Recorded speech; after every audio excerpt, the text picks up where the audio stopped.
राधे राधे दोस्तों, सभी का स्वागत है हमारे आज स्पेशल ब्लॉग। आज अक्षय नवमी है।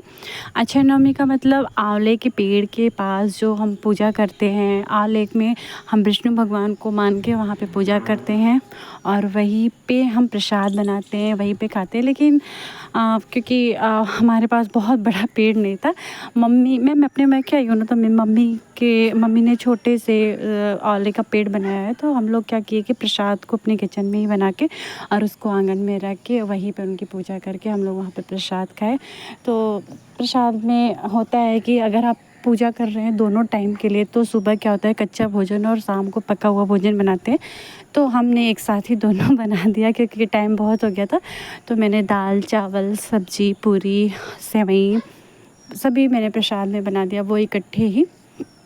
तो ये देखिए मैं पूड़ियाँ तल के निकाल रही हूँ और मैंने सेवई भी बनाया था, दाल चावल भी बनाया, सभी प्रसाद को तैयार की और जल्दी जल्दी बना रही थी क्योंकि बच्चे लोग जो थे क्योंकि बहुत टाइम हो गया था, 12 बज गया था, तो उन लोगों को भूख भी बहुत लगी थी।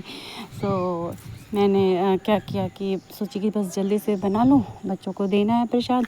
तो अब ये मेरा देखिए दाल तैयार हो गया, ये मेरी आलू गोभी की सब्ज़ी बनी और ये मैं पूड़ियाँ निकाल रही हूँ। और फ़िलहाल मेरा सारा प्रसाद जो है वो बन के तैयार हो गया।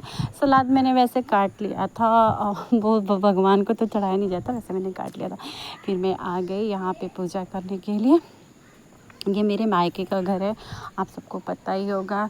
तो क्योंकि मम्मी ने गमले में नहीं, वो बाल्टी में उस पेड़ को लगाया था।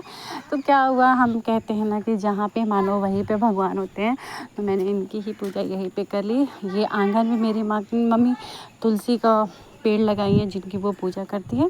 फिर मैं यहाँ इनको अगरबत्ती के जल चढ़ाई, रक्षाबंधन चावल का अक्षत चढ़ाई, उनको सिंदूर लगाया, टीका लगा, उनकी आरती करी, बत्ती जलाई और फिर उसके बाद उनको फिर मैंने प्रसाद चढ़ाया। पूजा की विधि ऐसी होती है, वैसे तो यहाँ फेरी भी दी जाती है। अगर आंवले का पेड़ है तो आप उनको फेरी दे सकते हो, रक्षा से आप उनका फेरा कर सकते हो। लेकिन क्योंकि ये छोटा पेड़ था तो मैंने ऐसे अपने हाथ से ही उसको नारे से लेकर उसका फेरी दे दिया। इसके बाद हमने उसको बत्ती दिखाया और सभी बच्चे बहुत खुश थे, सब लोग टीवी देख रहे थे। और संजोग से आज ना मेरे घर पे मेरे जीजा जी मिलने आ गए थे मुझसे। तो कहते हैं ना कि अगर आप पापा मेरे बोल रहे थे कि आप ब्राह्मण के भी ब्राह्मण आ गए तो बहुत अच्छा है, आज अच्छा दिन भी था।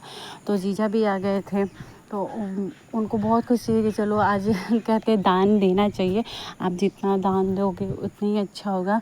तो ब्राह्मण के तौर पे मेरे जीजा जी आ गए थे। जीजा जी मतलब नंदोई जो होते हैं वही थे, वही आए हुए थे। अचानक से, मुझे पता नहीं था, मॉर्निंग में एकदम सरप्राइज़ की तरफ से आ गए वो। अब ये मेरा पूजा बिल्कुल हो गया है। ये मैं अक्षत फेंक रही हूँ, ये मेरे पापा आ गए हैं और वो हंस रहे थे क्योंकि मेरा बार बार पता नहीं कैसे बत्ती जो था ना, वो कपूर की बत्ती जो होती है वो बुझ जा रहा था।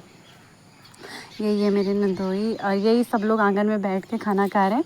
बच्चे भी साथ में बैठ गए थे। पापा भी, अचानक से फ़ोन बजने लगा और उनको पता भी नहीं चला था कि उनका ही फ़ोन बज रहा है। हम लोग कह रहे हैं कि आपका ही फ़ोन बज रहा है। तो पापा को उठना पड़ गया, फिर मोबाइल निकाले, फिर बातें की। मैं अपने नंदोई मतलब जीजा को बोल रही थी कि आप कुछ और लोगे? बोले नहीं कुछ और नहीं लेंगे। फिर पापा सभी लोग ने वही उसी आंगन में ही बैठ के खाया, उसी पेड़ के सामने, क्योंकि यही नियम ही होता है कि हम पेड़ के सामने ही बैठ के खाते हैं। फिर मैं और मेरी बहन दोनों लोग ने बैठ के प्रसाद को खाया। लोगों को वीडियो कैसा लगा ज़रूर कमेंट में बताइएगा। बाय, टेक केयर, अपना ध्यान रखिएगा। अगली बार फिर से